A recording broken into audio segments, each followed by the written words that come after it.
¿Qué tal amigos? El día de hoy les traigo esta secadora Frigidaire, la cual vamos a desconectar de la corriente para operar, y con una espátula podemos levantar esta tapa superior. Vamos a usar un desarmador de estrella para quitar 3 tornillos, 2 en los laterales y uno en la parte de arriba. Una vez quitado todo, la tina y el frente, vemos aquí la turbina o blower que está completamente aislada. Al momento de funcionar hacía demasiado ruido, así que vamos a quitar 2 tornillos de la base para poder continuar con esto.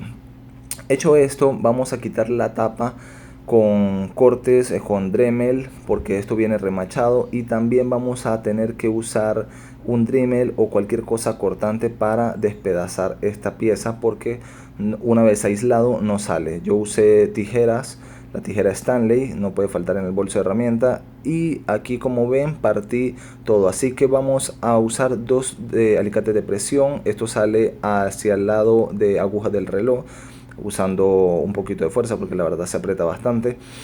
Y después de esto, aquí ya presentamos la pieza nueva. Como ven, esto viene remachado, como les estaba diciendo, desde fábrica. Esto lo venden como una sola pieza, así que hay que cambiar todo porque no venden las pasolas, ¿ok?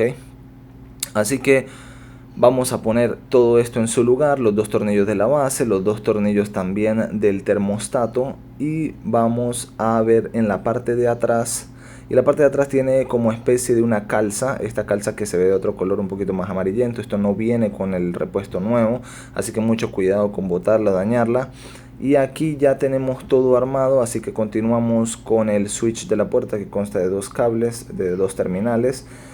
Y para al momento de calzarla tenemos que levantar un poco con la mano la tina para que embone perfecto y no despeguemos la felpa donde ella gira. Ok, así que una vez todo puesto en su lugar, los tornillos que quitamos al comienzo, vamos a darle play a esta señora y vemos que ya está funcionando. Todo quedó perfecto, limpiecito, lubricado, quedó como nueva. Así que bueno amigos, espero que les haya gustado. Seguimos por aquí con mucha más información. Hasta la próxima.